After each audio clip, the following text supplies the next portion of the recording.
Engkaulah Allah kasih-Nya, memancarkan segenap cintanya, beri kami semangat untuk melayani. Saudara-saudari yang terkasih, kita sudah dalam masa biasa, pekan atau Selasa biasa 8, dan tentu kita mempersiapkan diri untuk hari Minggu nanti, hari Minggu Tritunggal, tetapi kita diundang untuk justru menyadari bahwa masa biasa bukan masa sembarangan, tetapi justru masa di mana harus siap meninggalkan segala-galanya, siap memberi diri seutuhnya ke dalam tangan Tuhan. Kami ini telah meninggalkan segala sesuatu dan mengikuti Engkau, kata Petrus kepada Yesus. Dan bagaimana nasib kami? Dan jawab Yesus, sesungguhnya aku berkata kepadamu, barang siapa meninggalkan rumah, saudara-saudari, ibu dan bapa, anak-anak atau ladangnya pada masa ini, akan menerima kembali 100 kali lipat ladangnya, rumahnya, laki-laki, saudara laki-laki, saudara perempuan, ibu, dan seterusnya. Dan Markus tambah, disertai berbagai penganiayaan. Kadang-kadang justru terutama yang menjadi biarawan, biarawati atau pastor kira bahwa karena mereka sudah menyerahkan segala-galanya bisa hidup enak-enak saja, hidup tanpa merasa apapun. Dan justru disertai penganiayaan karena menjadi serupa dengan Yesus. Dan tentu di masa akan datang akan menerima hidup yang kekal. Ya tentulah, nantilah. Tetapi sementara, yang menarik sedikit saya ialah bahwa Yesus berkata, siapa yang meninggalkan rumah, saudara, ibu dan bapa, anak-anak, ladang, tidak dikatakan ditinggalkan istrinya. Petrus tetap punya istri. Dan dikatakan bahwa rasul-rasul selalu berjalan dengan istri mereka. Hanya Paulus dan Barnabe yang lain pilih yang lain. Ini juga semua saat, semua zaman ada bedanya. Sekarang sedang dipikirkan apakah nanti seperti di gereja timur akan ada orang yang beristri bisa menjadi imam atau pastor. Sudah dibicarakan, dipikirkan. Tetapi itu bukan yang masalahnya. Pokoknya beristri atau tidak beristri, melepaskan semua pikiran egois, semua pikiran untuk diri aku, untuk sukses aku, untuk kemajuan aku, atau hidup enak-enak saja. Dan hal ini memang menjadi sesuatu yang justru sangat menentang. Kalau mau menjadi serupa itu akan menjadi seperti orang yang paling kecil, yang paling belakang, bukan yang sukses.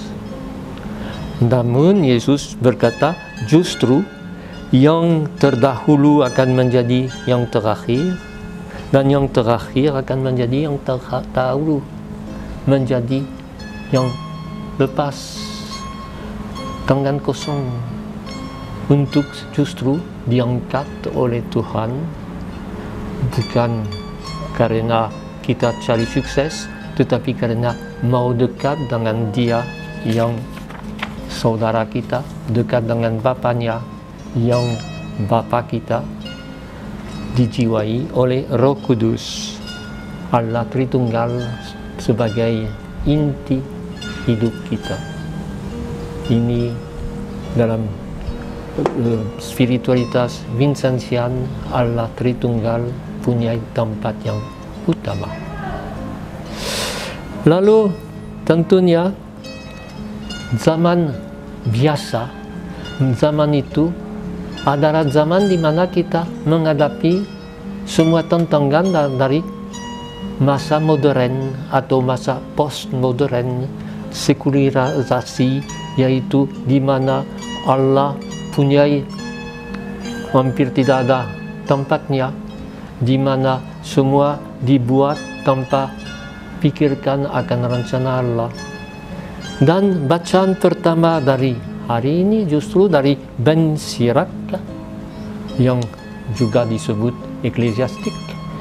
Bacaan pertama itu dikarang pada tahun 1190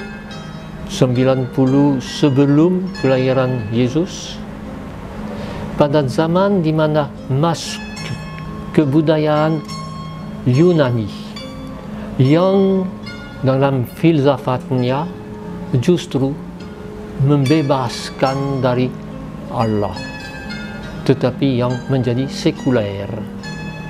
Maka untuk orang Yahudi timbullah suatu pertanyaan, ikut masa modern atau ikut Injil?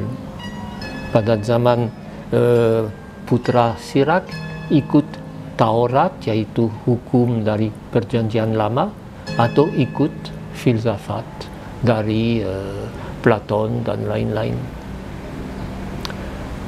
Suatu pertanyaan besar, dan dalam hal itu jawaban yang kita baca dalam hari ini sangat membuat kita inspirasi. Yang mengarang buku itu Putra Sirach, yang mengarang dari kakeknya, ajaran dari kakeknya, seorang yang ahli Taurat yang sangat pintar. Dia berkata memang dari hukum Taurat ada berbagai aturan untuk harus mempersembahkan ini, harus buat kurban itu, harus, katanya yang penting memang buat itu, tetapi dengan jiwa mau menyerahkan diri kepada Tuhan. Itu yang katanya mempersembahkan banyak kurban, oke, tetapi dengan memenuhi hukum Taurat.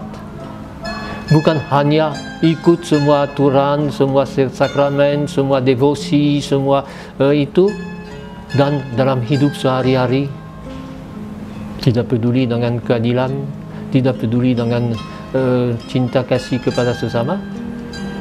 Sama juga membalas kebaikan hati orang lain dengan mempersembahkan kurban sajian, yaitu kalau saya membawa kurban, mengikuti Ekaristi, memberi sumbangan untuk orang pantiasuhan atau untuk orang yang kesulitan karena COVID, saya buat itu karena saya mau membalas kebaikan hati sesamaku.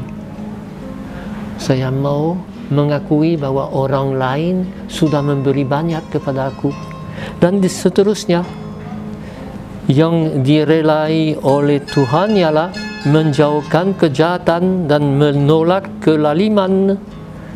Itu sama dengan kurban penghapus dosa. Oh, saya datang mengakui dosa, ya bagus, itu perlu tentu. Saya menyesal dosaku, ya baguslah. Tetapi yang pertama, yang terutama ialah menjauhkan kejahatan. Kita tahu bahwa sakramen tobat tidak ada arti kalau tidak seperti yang kita katakan dalam doa tobat, saya berjanji dengan pertolongan Roh Kudus untuk memperbaiki diriku. Kalau saya hanya datang mengakui dosaku dan pulang dari tempat pengakuan dosa kembali mulai lagi, ya percuma. Janganlah tampil di hadiran Tuhan dengan tangan kosong, tetapi semua wajib menuruti perintah Tuhan. Oh, bisa datang memberi semua sumbangan dan itu, tapi dalam hidup sehari-hari menjadi orang yang korupsi. Tentunya dengan korupsi saya punya banyak kekayaan, maka memberi kepada panti asuhan atau kepada paroki, kepada ini, wah tidak apa-apa.